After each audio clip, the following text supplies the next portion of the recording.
Parang walang nagbago sa terminal na to. Ganito pa rin yung amoy. Parang magkahalong diesel at pritong saging. Uy, Joel! Pare, ikaw ba yan? Hindi ako nagkakamali. Parang tagal mo na wala. Benjo? Oo, ako. Oo, ikaw nga. Ikaw pa rin pala ang bumibiyahe dito. Siyempre. Mukhang mas maayos na yung tricycle mo ah. Oo, di ba? Dati 3 lang yung gulong. Ngayon, 3 pa rin, ha? Napilitan mag-upgrade eh. Dumaraming pasahero pag may galing abroad na umuwi. Uso na balikbayan ngayon dito, pre. Talaga? Dati parang ako lang ang alam kong nag-a-abroad dito sa atin. Tama. Pero parang hindi na ngayon. Marami na. Ang dami yun na. Kaso, hindi lahat nagtatagal pagbalik eh. Anong ibig mo sabihin na hindi nagtatagal? Hindi. Wala pare, wala. Ibig ko lang sabihin, yung iba, bumabalik din agad sa Maynila o ibang bansa. Ay, tara pare, atid na kita. Baka hinihintay ka na na air match mo. Tara. Okay. Nakita mo naman, upgraded yan. Na-miss ko to ah. Di ba? Yung hangin sa mukha habang bumibiyahe. Oo. Iba pa rin dito kaysa sa disyerto. Oo, mainit yung hangin na yun, di ba? Dito, ayan, puro usok. Pare, ilang taon nga pala doon? 8 taon, tama? Pare, hindi biro yun, 8. Grabe. Sabi ko nga sa sarili ko, uuwi lang ako pag may sapat na akong ipon. Ayoko na ulit umalis kung pwede. Ayan, maganda yan. Siguradong sasayang nanay mo niyan. Alam mo, lagi kanyang kunikwento dito eh. Talaga? Oo. Hindi naman siya nagkasakit habang wala ako. Nagkasakit. Teka, medyo nagka-high blood siya minsan, pero okay naman. Alam mo, mas nag-aalala pa nga yun na baka hindi ka na bumalik eh. Kaya, teka. Bilis ng tricycle ko, di ba? Ito, nandito na tayo, ha? Joel, anak! Salamat at nakauwi ka na rin. Halika, yakapin mo nga ako, anak. Miss na kita. Pasensya na kung natagalan ako bago nakauwi. Ay, naku. Basta nandito ka na. Yan ang mahalaga. Teko, pumayat ka. Oo nga. Hindi ka ba kumakain doon? Kumakain naman. Iba lang sigurong pagkain. Ikaw nga, mukhang mas malakas ka na ngayon ah. Ay, naku, kailangan. Mag-isa lang ako rito. Buti na lang, mababait ang mga kapitbahay natin. Mukhang mas tahimik dito kaysa sa dati. Parang ang agang magsiuwian ng mga tao ah. Ganun na talaga ngayon. Maagang nagsasara ng mga bahay. Iba na ang takbo ng panahon kahit dito sa baryo. Tama yun! Nandito pa ako! Ay, naku, Sorry nakakagulat ka napasarap naman. yung kwentuhan nyo. Nakikinig lang ako, nakikimarites lang ako. Mauna na ako pare ha, marami pa akong pasada. Ibabiyahe ko pa tong Mercedes Strike ko. Kita ko sila ulit ha. Salamat, Benjo. Sige, kwentuhan na kayo. Bayad ko. Bayad? Naku, wag na! Welcome home muna yan! Okay na yan! Bye. Saka ka na bumawi, pa 2 bottles ka. Salamat. Sige lang, pre. Sige na. Halika na dito sa loob. Ikaw, umalis ka na doon. Bye-bye po. Mamasada ka na. Bye-bye. Ay, sige. May naghanda ng pagkain para sa pagdating mo. Talaga? Sino naman ang nag-abala? Ang kapitbahay natin. Mabait yun. Ilang beses nagtanong kung kailan ka daw darating. Ha? Kilala niya ako? Nako, kilala ka ng buong baryo, anak. Matagal ka na nilang hinihintay na makauwi.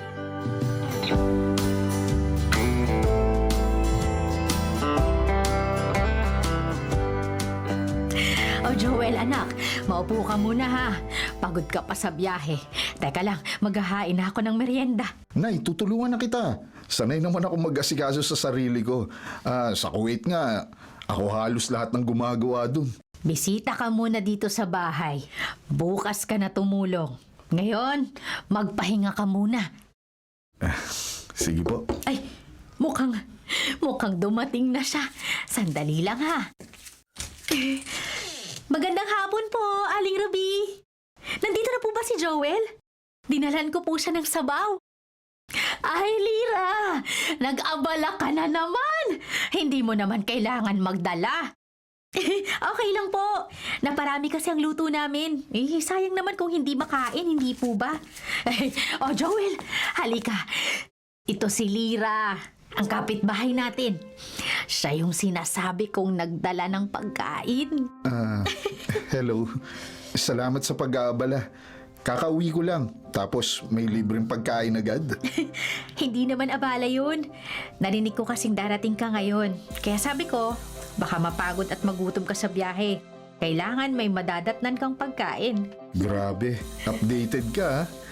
Alam mong schedule ko. Eh dito kasi sa baryo, mabilis kumalat ang balita. Lalo na pag may balikbayan. Ay, totoo yan. Kanina pa may nagtatanong kung dumating ka ng araw. Parang big deal naman masyado ang pag-uwi ko, Nay. Hindi naman sa big deal.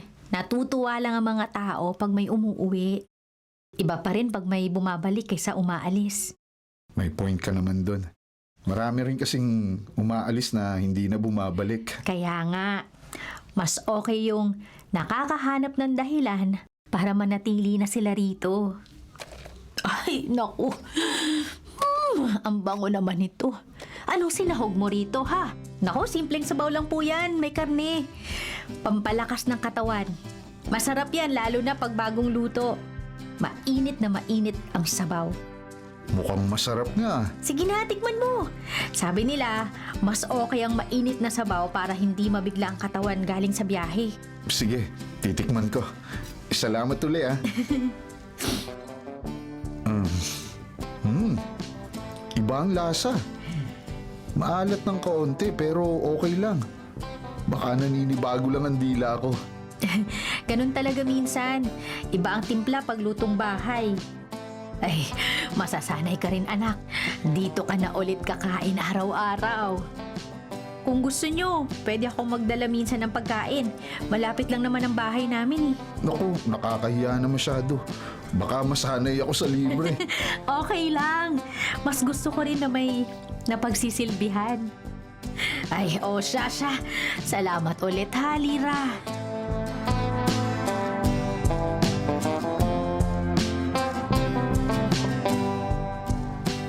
Joel?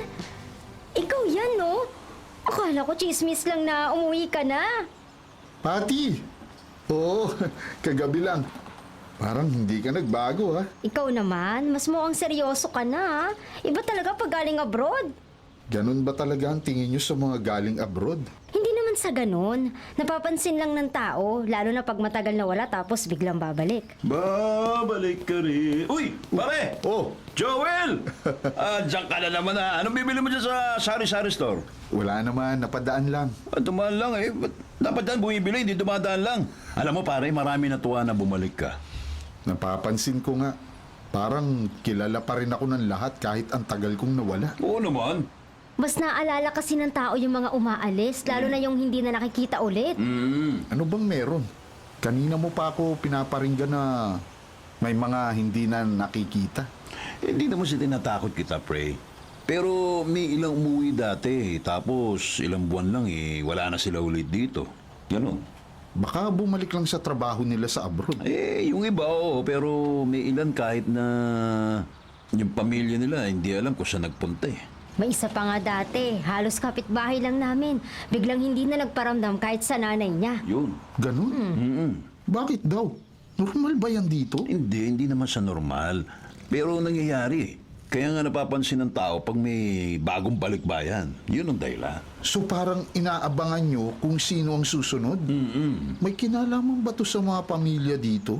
O chismis lang? Uy, teka, hindi kami chismoso. Sabihin na natin may mga bagay na hindi na inuusisa para iwas gulo. Ganun. At saka mas tahimik ang baryo pag walang masyadong tanong. Correct. Malabo naman. Parang may gusto kayong sabihin pero ayaw nyong diretsuhin. Bago ka pa lang ulit dito eh. Kaya mabuti pa, kilalanin mo muna ulit yung mga tao. Oo, hindi lahat ng ngiti. Ibig kong sabihin, komportable ka na agad. Parang may babalayan ah. Payong kaibigan lang ha, mag-observe ka muna. Tama. Sige, mukhang marami pa pala akong hindi alam sa baryo kahit dito na ako lumaki ah.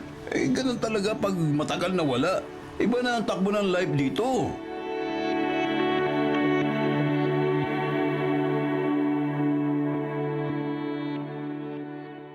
Anak, hindi ka pa ba lalabas? Kanina ka pa nakahiga dyan ah. Akala ko ba may kikitain kang kaibigan ngayon? Mamaya na siguro, Nay. Parang mabigat ang katawan ko. Baka napagod ako sa biyahe. Ilang araw ka na rito. Dapat nga mas nakakabawi ka na ng lakas Yun nga eh. Kahit tulog lang ako ng tulog, parang kulang pa rin. May nararamdaman ka bang sakit? Lagnat o nahihilo? Wala naman akong lagnat. Pero parang lagi akong inaantok. Tapos, mabilis akong mapagod. Teka, sandali. Mukhang may dumating Magandang hapon po. Pasensya na kung biglaan. Nagdala lang ulit ako ng ulam. Ay, naku, Lira. Nakakahiya naman. Abay, halos araw-araw ka na lang may dala. Okay lang po. Naparami ulit yung luto namin Sabi ko, mas mabuti nang maibigay sa kapitbahay kaysa naman masayang lang. Ay, sige. Halika, pasok ka. Nandyan si Joel sa loob. Oh, kumusta ka na? Teka, bakit parang namumutla ka yata? Okay lang naman ako. Medyo inaantok lang. Baka naninibago pa ang katawan mo. Iba kasi ang klima rito kaysa sa abroad Siguro nga. Doon, puro aircon. Dito, pawis agad. Nako, buti nga kumakain ka ng maayos. Naubos mo raw yung sabaw kahapon? Oo, masarap naman. Iba lang talaga ang lasa. Pero okay naman. Ha? Paanong iba? Hindi ko ma-explain parang may alat na kakaiba. Baka sa asin lang. Iba-iba kasi timpla sa bawat bahay. Oo nga. Ako rin minsan, nasosobrahan sa alat Baka nga ako lang to. Baka naninibago lang yung dila ko. Mas maganda nga yung may sabaw ka palagi. Pampalakas ng dugo yan. Napapansin ko nga, parang gutom ako lagi kahit kakakain ko lang. Normal lang yan. Baka namimiss mo mga lutong bahay. Salamat uli sa dala mo. Hindi ko alam paano bumabawi sa'yo. Nako, hindi mo kailangan bumawi. Masaya naman ako na nakakatulong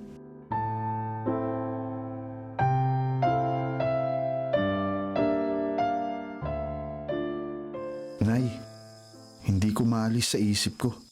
Parang habang kumakain ako ng mga pagkaing dala ni Lira, parang humihina ang katawan ko.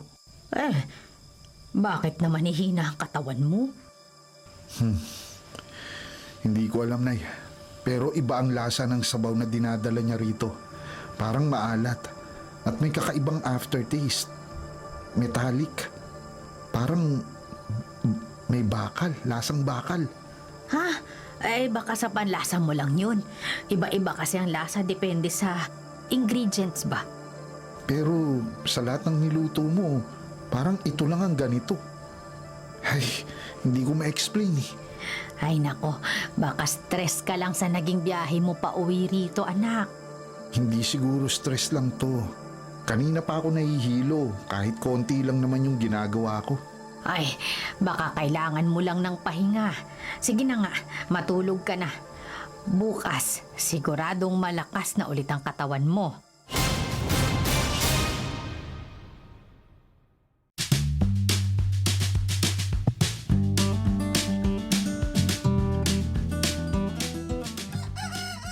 Nay, parang hindi ko na talaga kaya. Parang kahit tumayo lang ako, napapagod na ako agad. Ay nako, Joel. Bagong gising ka lang. Mawawala rin yan. Pero Nay, wala na akong lakas para maglakad. Ano bang nangyayari sa'yo? Bakit ka nagkakaganyan? Hindi ko alam, Nay. Kumakain naman ako pero ang bigat ng pakiramdam ko. Parang hindi natutunaw yung mga kinakain ko. Pati yung sabaw. Sabaw na nga lang pero parang may kakaiba. Kakaiba?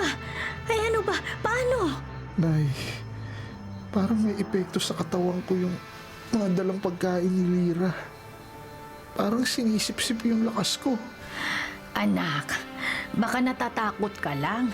Baka naiisip mo lang yung naririnig mo mula sa iba tungkol sa mga nawawala. Nag-usap nga kami ni Patty at Benjo kahapon. Sabi nila, may mga umuwi na OFW na bigla na lang nawawala. Hindi lahat ganun, anak. Pero siguro, parang nakakaalarma nga. Ewan ko na eh. Mas inaalala ko ang katawan ko. Pakiramdam ko, mas mahina ako kaysa dati. Parang lumiliit na ang katawan ko. Baka kailangan mo na ng doktor. Pwede tayong pumunta bukas. Huwag muna. Gusto ko munang obserbahan. Parang may iba pang dahilan kung bakit nangyayari sa akin to eh.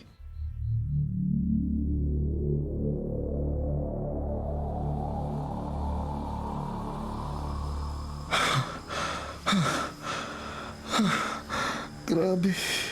Bakit nangyayari sa akin to? Joel! Anak! Bakit? Teka, anong nangyayari sa'yo, ha? Nay, parang panaginip lang pero parang totoong-totoo. May mga lalaki. Nakaupo sila sa hapag habang kumakain ako. Tinitingnan nila ako. Ay, ano ba? Mga lalaki? Anong itsura nila?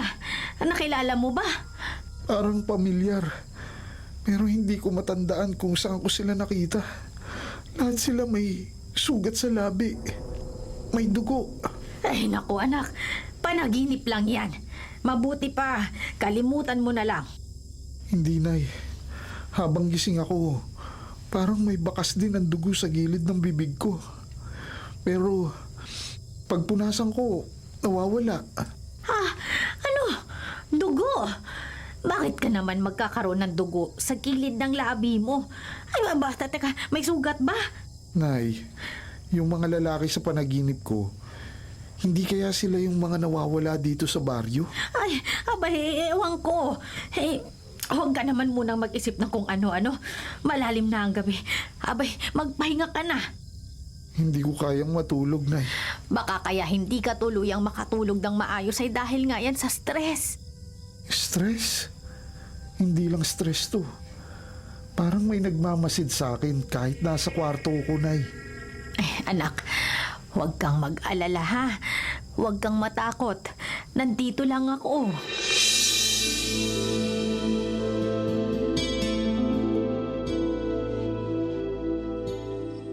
Joel, bakit parang pagod na pagod ka? Mukhang stress na stress ka rin.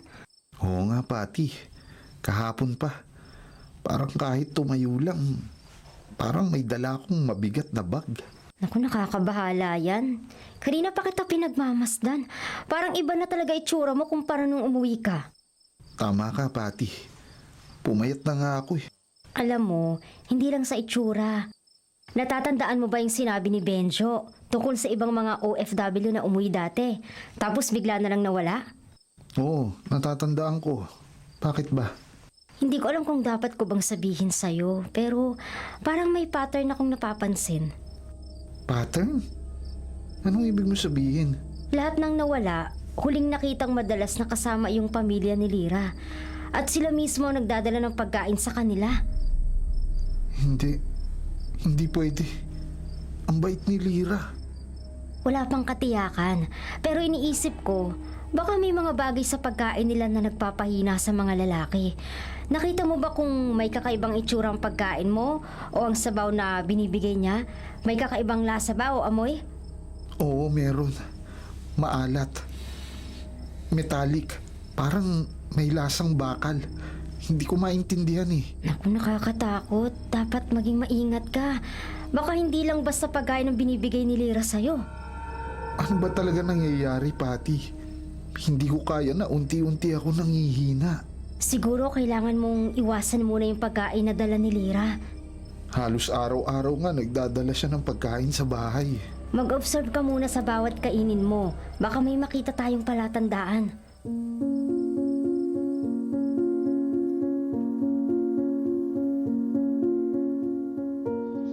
Pre, Joel, nakita mo ba yung lumang litrato dito sa bahay ni Lira? Hindi pa. Bakit? Anong meron sa litrato? Parang parang sila yung mga dating OFW na umuwi sa baryo tapos bigla na lang nawala. Ano? Bakit may mga litrato nila si Lira? Hindi ko rin nga alam eh. Pero isa lang alam ko, hindi na muling nakita ng pamilya yung mga nawalang OFW.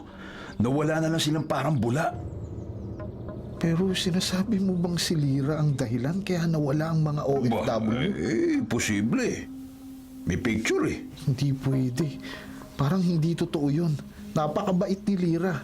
Paano siya makakagawa ng ganun? Kaya nga baka may kinalaman sa pagkain binibigay ni Lira. Baka kaya nagiging mahina yung katawan ng mga lalaki. Dahil doon sa, alam mo yun, hindi mo ba napapansin yun, pre? Oo nga.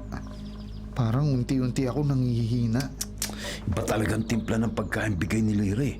Maraming lihim na nakatago sa mga simpleng pagkain. Hindi ko alam kung kaya ko pang tanggihan siya. Halos araw-araw nagdadala siya ng pagkain sa bahay. O alam mo, eto diskarte pre ha. Tanggapin mo, ha? Pag binigay, tanggapin mo. Oh. Basta, huwag mo lang kakainin, ha? Maging maingat ka pare. May kakaibang lasa ang pagkain dala niya. Ano? Lalo na yung sabaw. Nako, kailangan mo alamin kung saan nagmumula yung kakaibang lasa at kung bakit ka nangihina. Para huwag ka magpapatalo sa pinapakitang kabaitan ng iba.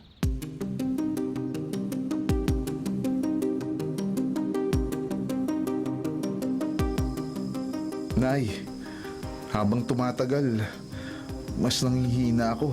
Kahit simple lang na lakad, napapagod agad ako.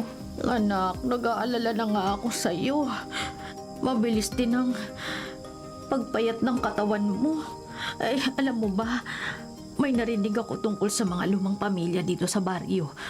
May ilang bagay na ipinapasa sa pagkain sa mga lalaki. Ano po? Ipinapasa? Anong ibig sabihin nun, Nay? Ay, hindi ko eksaktong masasabi.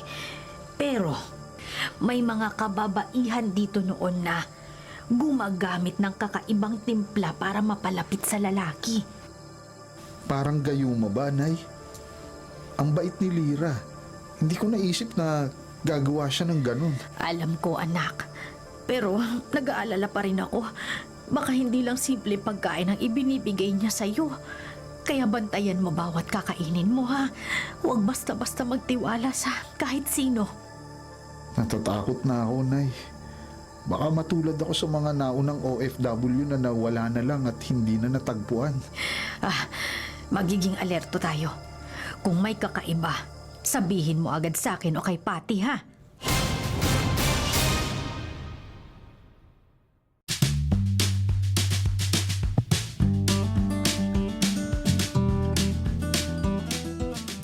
Lira, anong ginagawa mo rito? Wala si Inay, pumunta sa bayan. Hindi naman ang nanay mo ang sadya ko, Joel, eh. Ikaw. Ha? Bakit? Wala akong dalang pagkain ngayon, ha? Wala rin akong dalang sabaw. Pero may mas masabaw akong ipatitikim sa'yo. Hindi kita maintindihan, Lira. Huwag ka nang magpatorpe-torpe pa, Joel. Ako ang mas masarap pa sa pagkain na sinasabi ko. Mas masabaw din ako. At pwede mo akong tikman ngayon, Joel. Lira, ano bang sinasabi mo? Samantalahin natin na wala ang nanay mo. Tikman mo ako. Joel, magpakaligaya tayo. Alam ko namang gusto mo rin ako eh. Lira, anong ginagawa mo? Bakit hinuhubad mo ang damit mo? Hawakan mo ako, Joel. Eto, damhin mo kung gaano kalambot ang balat ko. Ang buo kong katawan. Halika. Lira, huwag mo ko yakapin. Huwag mo ko malikan. Hindi tama to. Wala tayong relasyon para gawin ng ganito. Huwag ka nang tumanggi, Joel. Magugustuhan mo ang gagawin ko sa'yo at sigurado, sa susunod, ikaw nang hiling na uulitin natin to.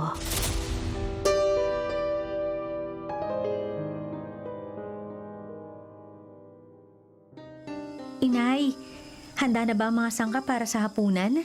Oo, anak. Kailangan maging maingat tayo sa timpla. Huwag masyadong maasim at siguraduhin mainit pa ang sabaw. Naiintindihan ko, Nay. Hindi pa ba nakakahalata si Joel? May napapansin na ba siya sa lasa ng pagkain dinadala mo sa kanya? Nag-aalala na nga ako, inay. Lagi niyang sinasabing may kakaiba ang pagkaing dala ko. Nalalasahan niya ang sangkap na inihahalo ko sa sabaw. Mag-iingat ka, Lira. Kailangang makuha rin natin si Joel. Oo, inay. Nag-iingat naman ako. Pero, paano kung patuloy siyang magtanong? Kailangan mong maging natural, Lira. Huwag mong ipakita na may tinatago ka. Sige, inay. Titiyakin kong parang simpleng pagkain lang ang dala ko. At tandaan mo, kailangan niya magtiwala muna sa'yo bago siya tuluyang maapektuhan. Kailangang mas lumalim ang impluensya ng sabaw sa katawan at isip niya. Sige, inay. Sisiguraduhin kong walang makakakita sa detalye ng timpla habang nagluluto. Hindi niya malalamang may halong dugo ng mga dati kong manliligaw ang masarap na sabaw na dinadala ko sa kanya. Magagayuma ko siya nang hindi niya nalalaman.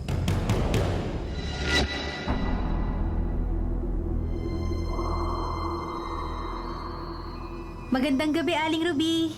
May dala ulit akong ulam at mainit na sabaw para sa inyo. Nandyan ho ba si Joel? Naroon siya sa kwarto at nagpapahinga.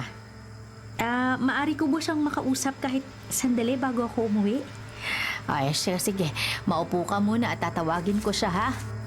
Salamat ho, Aling Ruby. Paano kaya ako haharapin ni Joel ngayon?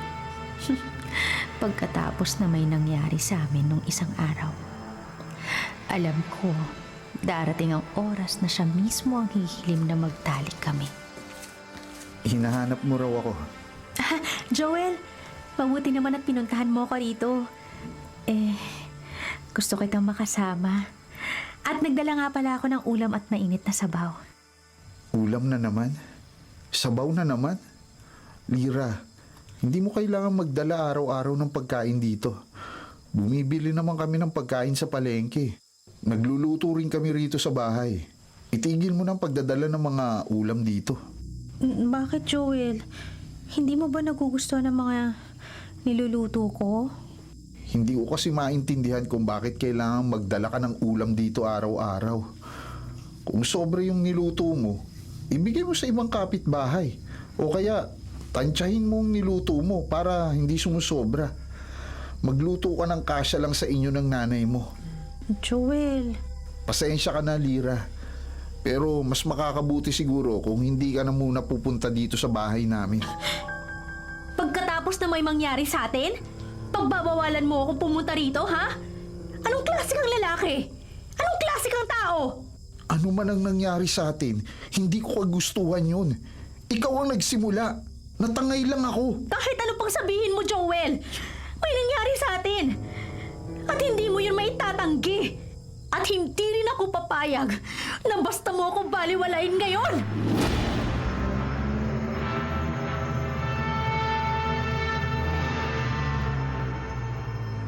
Anak, parang narinig ko kanina na nagtatalo kayo ni Lira, ha?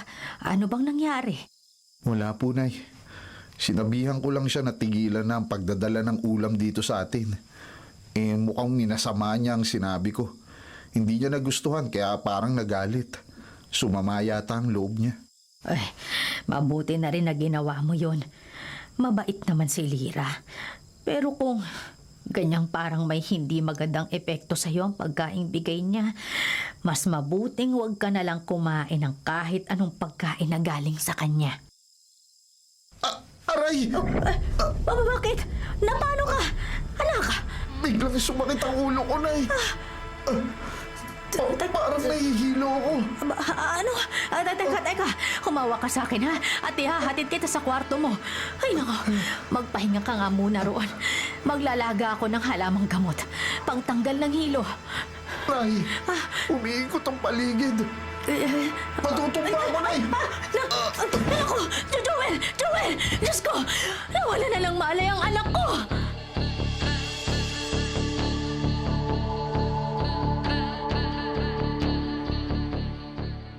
Kumusta ka na, Joel?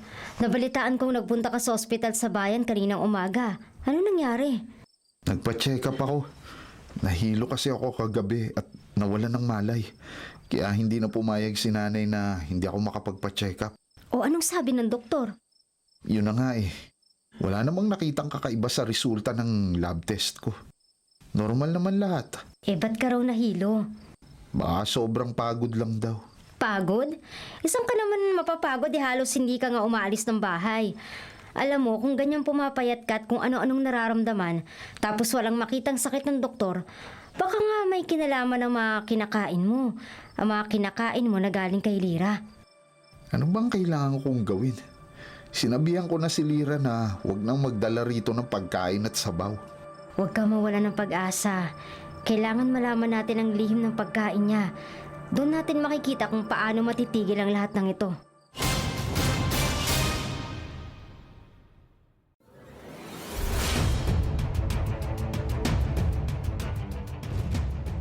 Joel, halika rito sa bintana. Tingnan mo.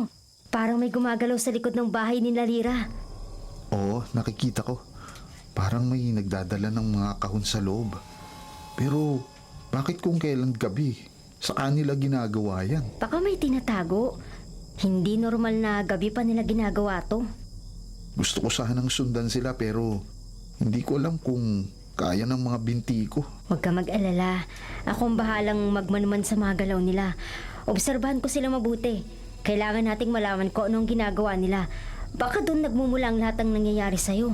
Pati, yung dinadalang pagkain at sabaw ni Lira, parang may kakaibang amoy din. Kaya kumbinsido akong may inilalagay siyang kakaibang sangkap sa mga pagkain niya. Aalamin natin kung tama ang hinala mo.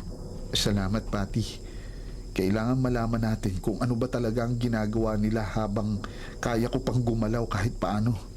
Ayokong mamatay nang hindi ko man lang alam kung ano bang nangyayari sa akin. Yan nga. Kailangan nating matuklasan bago pa tuluyang manghina ang katawan mo. Oo, gusto ko nang malaman kung ano ang lihim nila. Ayokong pabayaan na lang ang sarili ko na tuluyang manghina at baka mamatay na ako ng bigla dahil sa kagagawan nila.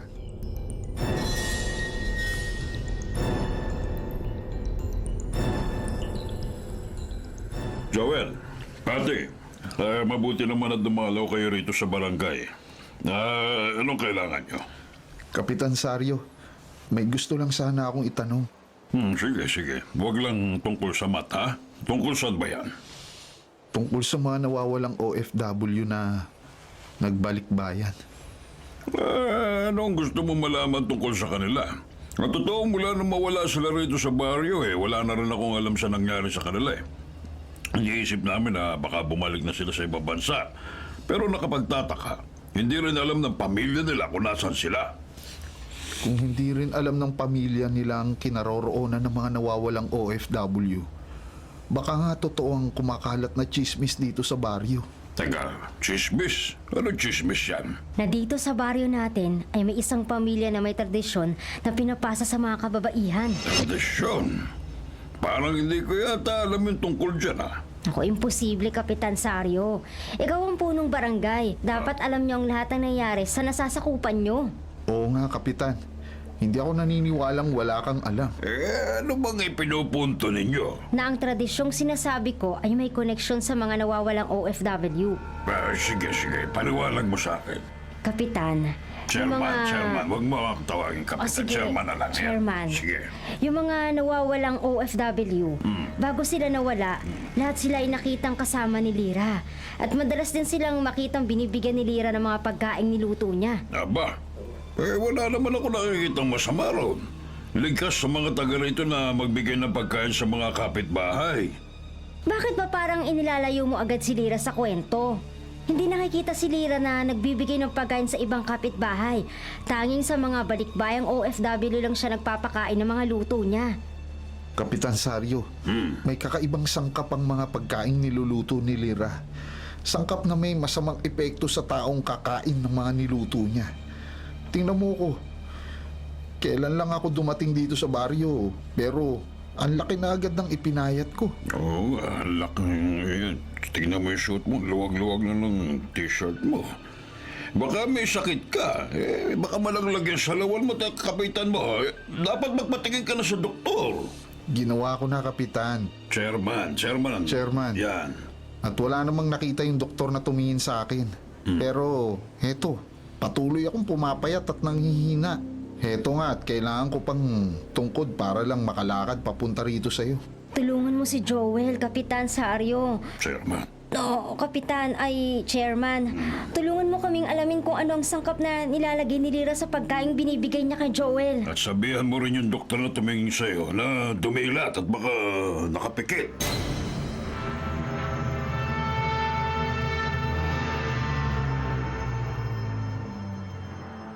Anong sadya niyo, Kapitan Sario? Hindi ako sanay na pumupunta ka rito sa bahay ko. Nagpunta lang ako rito para sabihan kayo na mag-ingat, ha? Lalo na yung si Lyra. Lumapit kasi sa akin sina Joel at Patty. Pinipilit ako na tulungan silang alamin kung anong sangkap na inihahalo ni Lyra sa mga niluluto niyang pagkain.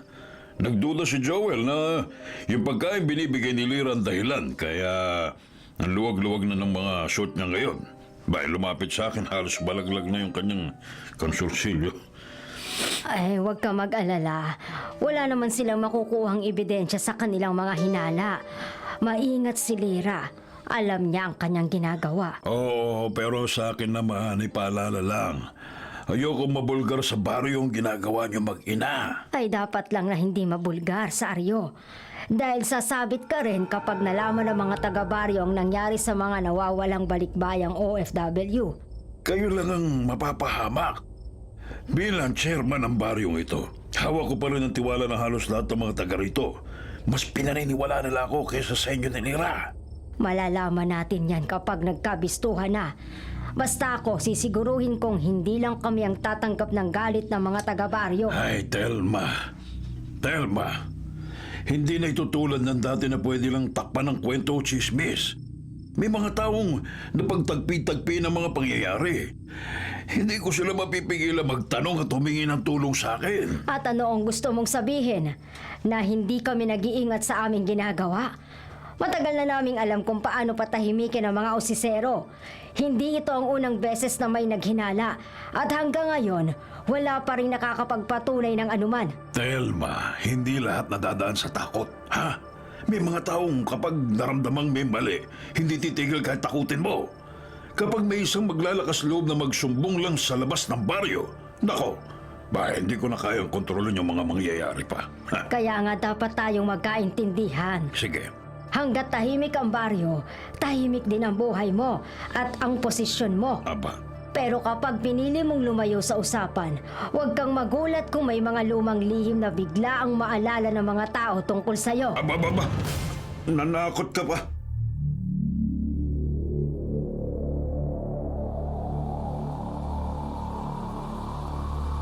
Joel! Joel! Ay, Benjo! Ay, kami na! Ba't napasugod ka? Aling Ruby, nasan po si Joel? May papakita na ako sa kanya. Nasaan na? Ay, Joel! Ano ba yun? At parang aligaga ka naman. Oh, Joel! Benjo! Pare, eto, aliga. Tingnan mo to. Tingnan mo yan. Ayan. Mga lumang gamit ito sa...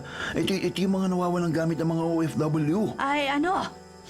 Paano mo naman nasiguro na gamit nga nila yan? Aling Ruby, may mga litrato rin sila dito. Ayan o, tingnan nyo. Nakuha yung mga yan, Benjo. Nakita ko mga tudon sa maliit na tambakan ng mga gamit sa likod bahay ni Lyra. Ngayon, pare, alam na natin na posible talaga may kinalaman si Lyra at yung nanay niya sa pagkawala ng mga OFW. Pare, Benjo, oo, hindi to biro. Hindi talaga. Kapag totoong galing to sa mga nawawalang OFW Oh. at nakita mo sa may likod bahay ni Lyra, ibig sabihin, matagal na tong nangyayari. At parang sinasadya talagang itago. Yun mismo, pre. Bah, sandali lang. Kung totoo nga yan, bakit hindi nila tinapon? Bakit itatago pa sa likod bahay, ha? Aber, anong akala nila dyan? Tropeyo na dapat ipagmalaki? Nakakakilabot naman yan, Benjo. Yun nga po eh. Tinatayuan nga po ako ng yung balahibo ko. Yan din ang naisip ko, Aling Ruby. Parang hindi nila kayang bitawan yung mga gamit. Parang may pinapaalala sa kanila o may silbi pa sa kung ano man ang ginagawa nila. Benjo, tingin mo ba may iba pang nakakaalam niyan? Ayokong basta na lang tayong magsalita ng walang plano. Baka tayo pang baliktarin nila. Yun na nga eh. Tama si Joel. Hindi muna natin dapat ipaalam na hawak natin ang mga gamit na yan. Obserbahan muna natin. Tama. Pero Benjo, Ano po yun? ay, salamat at dinala mo ito rito ha. Ngayon, kahit paano'y may hawak na tayong ebidensya.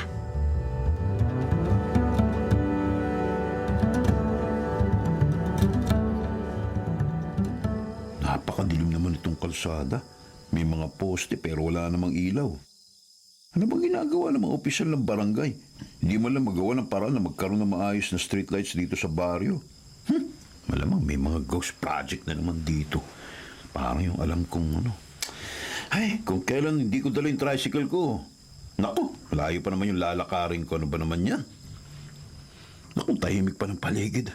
Puro huni lang ng mga kuliglig ang naririnig ko. Naku, grabe. Ngayon pa umalulong yung mga aso. Ano ba yan? Ay, naku. Benjo, kabila. Hindi ba delikado na mag-isa ka lang naglalakad sa ganitong oras? Lalo na't ang dami mong nalalaman na hindi mo dapat pinakikialaman. Telma, ba't ka nandito? Anong ginagawa mo rito? Napadaan lang ako. Papauwi na eh. Ano yung hawak mo? Ba't may hawak ang supot na parang basa? Ano yan? Benjo, Naku. Ususero ka kasi. Ha? Hindi ka marunong tumigil kapag may nakita ka. Eh, Ang dami mo nang nakikita sa likod bahay namin, hindi ba?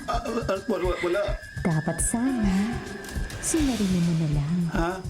Hindi mo na kailangang sabihin sa iba. Teka, Lira, sandali lang ha, Lira. Wala akong balak magsumbong. Nakita ko lang yung na di sinasadya. Oo, hindi ko na ulitin. Pangako, hindi na. Yan din ang sinabi ng iba. Ha? Pero kinabukasan, nagtatanong na sila sa mga kapitbahay. Hindi pwedeng may makaalam sa mga ginagawa namin, Benjo. Ha? At dahil marami ka nang alam, kailangan ka ng manahimik. Teka lang, Aling Telma. Ba't may dugo yung kamay mo?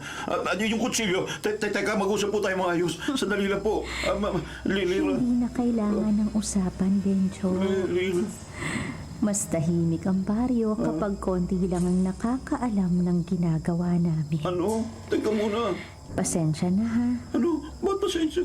Kailangang maging bahagi ka ng lihim. Ha? Naku! Mamamatay ka na, Benjo. Wag!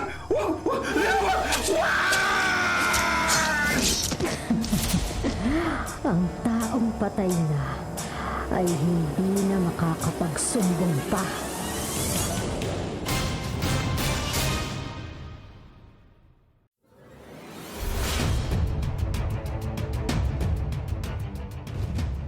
Joel, masaya ako na nagpunta ka rito sa bahay namin. Halika, pumasok ka. Lira, hindi ako nagpunta rito para makipagplastikan sa'yo. Nagpunta ako para linawin kung ano ang sangkap na inihalo mo sa pagkain ibinibigay mo sa akin. Sagutin mo ako. Alam ko nang ikaw ang may kagagawan sa mga nawawalang OFW rito. Ha? Joel, hindi ko maintindihan ang sinasabi mo. Halika, mabuti pa kumain ka na lang. Nakapagluto na ako ng hapunan. Dito ka na lang kumain. Meron ding mainit na sabaw. Ayoko! Alam kong may gayuma ang pagkain niluluto mo. Kung hindi gayuma, sangkap na unti-unting pumapatay sa akin. Ano? Bakit naman kita papatayin? Ang totoo, mahal kita kaya inaalagaan kita sa pagkain. Bakit naman ganun ang tingin mo sa akin? Hindi ko magagawang patayin ka. Huwag na huwag mong pag-aaksaya ng panahon ng inutil na yan. Kung ayaw niya, edi wag. Mamamatay na rin naman ang lalaking yan. Aling Telma? Gusto mong malaman ko ano ang sangkap ng pagkain at sabaw na ibinibigay sa'yo ni Lira? Pwes, makinig ka. Ang bawat pagkain at mainit na sabaw na dinadala ni Lira sa bahay niyo ay may halong dugo ng tao. Sinong tao? Yung mga taong nawawala at hindi nyo na makita. Hindi. Totoo, Joel. Hinahaluan ko ng dugo ng mga dati kong manliligaw. Para maramdaman mo ang pag-aalaga at pagmamahal ko. At dahil alam mo na ang aming sikreto, kailangan mo na rin mawala, Joel. Susunod ka na rin sa kaibigan mong si Benjo.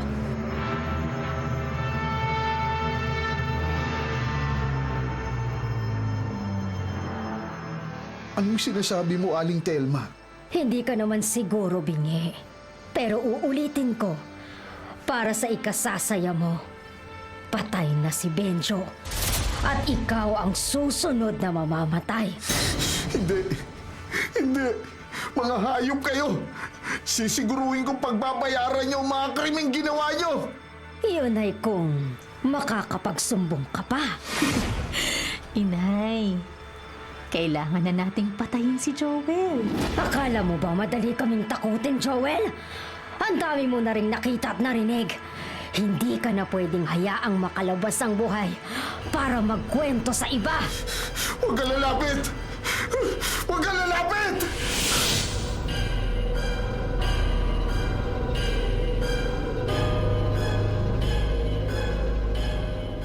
Lumayo ka sa akin!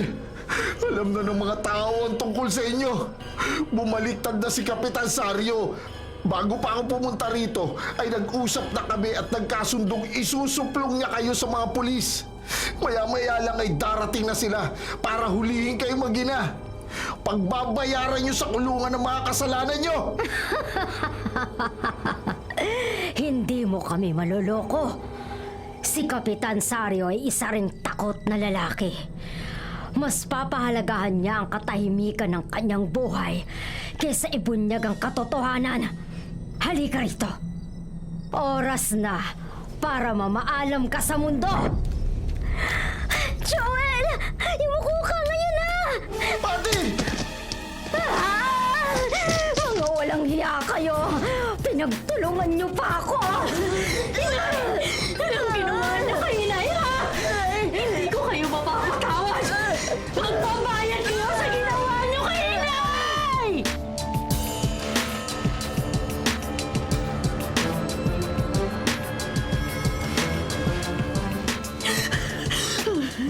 Papatayin ko kayong lahat! Hindi na kami papayag na may susunod pa kayong patayin. Tama na yung mga ginagawa niyo. Marami na kayong buhay na sinayang. Hindi na kayo makakalabas dito! Ang sino mang makakaalam ng lihim namin ay mananahimik na rin! Kailangan nyo na rin mamatay!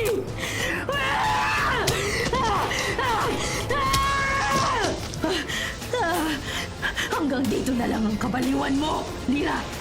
Ang dami nyo ng sinirang buhay! Hindi na kami papayag na madagdagan pa!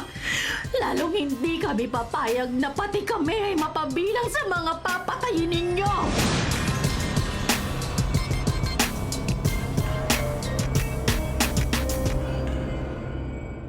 Oh, dahan-dahan lang sa paglalakad, Joel. Salamat, Pati. Napakalaki ng natulong mo sa amin ni Joel, Pati. Wala yun, Aling Ruby. Ang importante, maayos na ang kondisyon ni Joel ngayon. Dahil hindi na siya kakain ng mga niluto ni Lira. Babalik na sa dati ang pangangatawan niya. Mabubulok na sa kulungan sina Lira at Telma. Mabibigyan na ng katarungan ng mga balikbayang nawala ng dahil sa kagagawan ng mag-inang kriminal.